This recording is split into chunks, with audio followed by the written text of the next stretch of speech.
మనం 12 ఏళ్లకోసారి జరిగే మహా కుంభమేళాలను చూసాం. కానీ ఇది 144 ఏళ్లకోసారి వచ్చే మహా కుంభమేళ. అంటే 12 పూర్ణ కుంభమేళాలతో సమానం.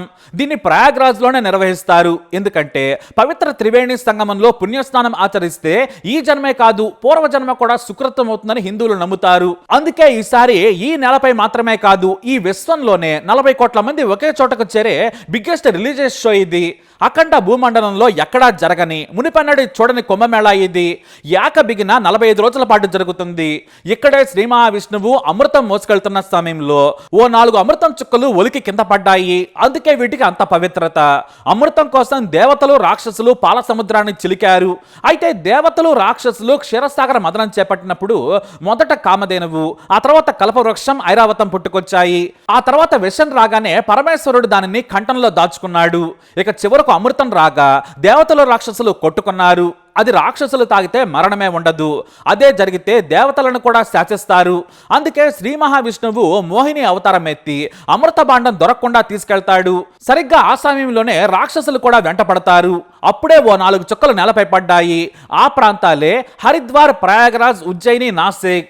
అందుకే ఇక్కడ పుణ్యస్నానాలు ఆచరిస్తే సకల పాపాలు తొలగిపోతాయని నమ్ముతారు. గ్రహ భ్రమణాల ప్రకారం 12 ఏళ్లకోసారి మహా కుంభమేళాలు జరుగుతాయి. ఈ మహా కుంభమేళా మాత్రం త్రివేణి సంగమమైన ప్రయాగ్రాజ్ లో అత్యంత గొప్పగా జరుగుతుంది.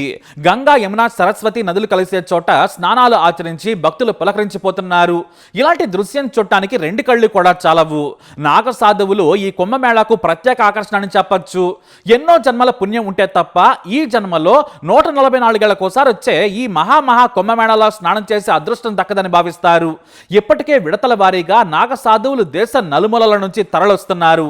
వారికి భారీ భద్రత కల్పిస్తోంది యూపీ సర్కారు. వీరంతా వారణాసి, హరిద్వార్, రిషికేశి, ఉజ్జయిని నుంచి వేలాదిగా తరలి వస్తున్నారు. ఒంటిపై నూలుపోగు లేకుండా వీరంతా వచ్చి స్నానాలు చేయడం విశేషం. ఇక విదేశీయులు కూడా ఇక్కడికి వచ్చి పుణ్య స్నానాలు ఆచరిస్తున్నారు. అయితే ఈసారి ప్రత్యేకమైన రోజులు ఉన్నాయి. అవే జనవరి 13న పుష్పౌర్ణమి, జనవరి 14న మకర సంక్రాంతి, జనవరి 29న మౌని అమావాస్య, ఫిబ్రవరి 3న వసంత పంచమి, ఫిబ్రవరి 12న మాఘ పూర్ణిమ, ఫిబ్రవరి 26న మహాశివరాత్రి రోజున షాహీ స్నానాలు ఆచరిస్తే గొప్ప పుణ్యం వస్తుందని చెబుతారు. అయితే ఇదే సమయంలో చేయడం పైన హిందువులు ఎందుకు తాపత్రయపడతారు? ఎంత కష్టమైనా కూడా ఎందుకు మహా కుంభమేళాలో పాల్గొంటారంటే దానికి కారణం ఉంది. ఈ సమయంలో పుణ్య ప్రాంతంలో స్నానం ఆచరిస్తే స్వయంగా దేవుళ్లే భూమి మీదకి వచ్చి దీవిస్తారనే నమ్మకం. మొదట గుప్తుల కాలంలో క్రీస్తు శకం 4వ శతాబ్దం నుంచి 6వ శతాబ్దం వరకు కుంభమేళాలను నిర్వహించినట్లు చరిత్ర చెబుతోంది. అయితే నాడు రాజులే స్వయంగా ఏర్పాట్లు చేసి తాము స్నానం ఆచరించి ప్రజలకు నది ఒడ్డున ఉన్న ఆలయాల దగ్గరే స్నానాలు చేసేందుకు ఏర్పాట్లు చేసేవారు. ఆ వెంటనే దైవ దర్శనంతో పాటు ఉచిత వసతి కూడా కల్పించేవారు. కేవలం కుంభమేళా కోసమే ఏళ్ల తరబడి పెద్ద ఆలయాలు, ఘాట్లు నిర్మించి పుణ్య స్నానాలకు ఏర్పాట్లు చేశారు.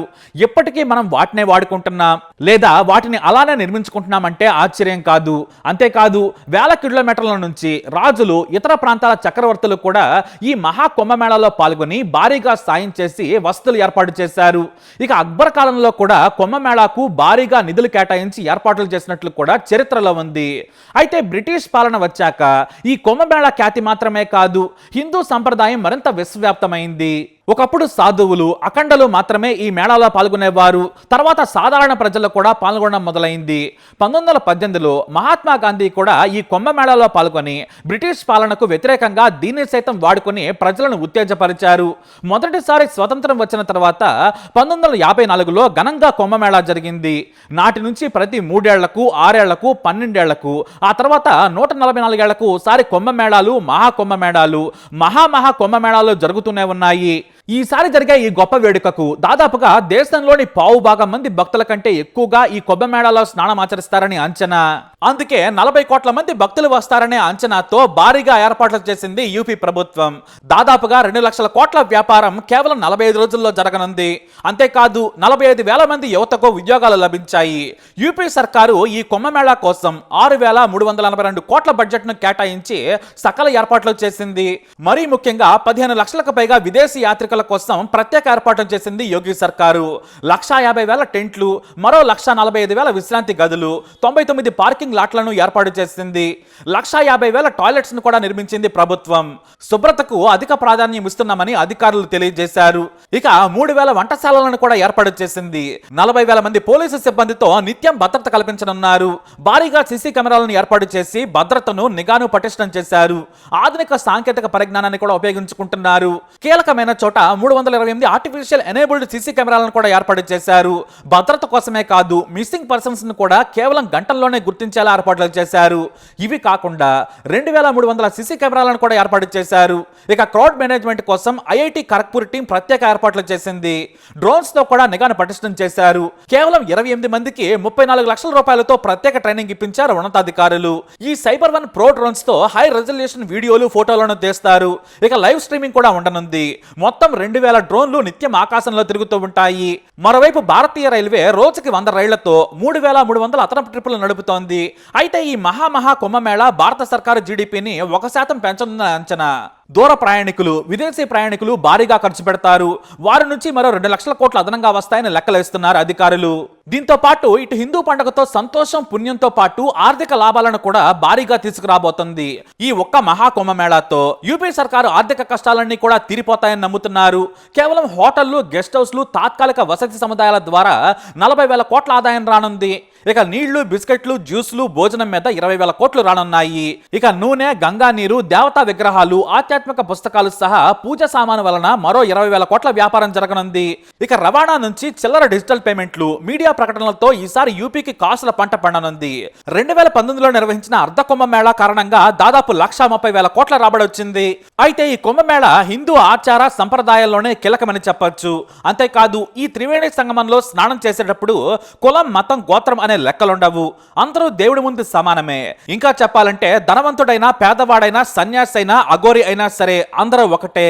ఇలా వర్ణ వివక్షను కూడా ఇది ప్రాళదొలుతుంది అనడంలో సందేహమే లేదు.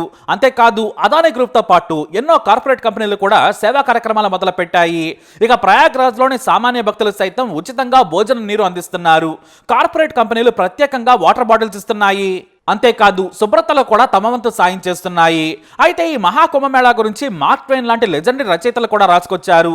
1854లో ఇండియాకి వచ్చిన మార్క్ ట్వైన్ ఈ భూమి మీద ఇలాంటి సుందర దృశ్యం ఉంటుందని నాకు ఇప్పుడే తెలిసింది. మతం అంటే జీవన విధానమని, ఆడ మగ తేడా లేకుండా, పేద ధనిక తేడా చూపించకుండా, కనిపించకుండా ఒకే చోట స్నానం ఆచరిస్తున్నారు. ఆ దేవుడి మీద ఇంత భక్తి ఉండడం కేవలం హిందూ మతంలోనే సాధ్యం. నేను కూడా ఈ పుణ్య త్రివేణి సంగమంలో స్నానం చేశాను. ఇది ఒక కల్చరల్ రిఫరెన్స్ పాయింట్. ఈ తీర్థయాత్రను మించింది మరొకటి ఉండదన్నారు ఆయన. ఇక యాపిల్ కంపెనీ సృష్టికర్త స్టీవ్ జాబ్స్ సైతం భారత వచ్చాక ఆయనకు జీవితం మీద నమ్మకం వచ్చింది. గొప్పగా ఆలోచించడం, సింపుల్ గా బతకడం లాంటివి నేర్చుకున్నారు. ఆయన కళ కుంభమేళాకు రావటం, కానీ ఆయనకు ఆ కళ తీరలేదు. కేవలం 56 వయసులోనే చనిపోయారు. కుంభమేళాకు వెళ్లాలని ఉందని తాను రాసిన లేఖ ఇప్పుడు వైరల్ గా మారింది. ఇక యాపిల్ లోగో పుట్టుక కూడా భారత్లోనే పుట్టింది.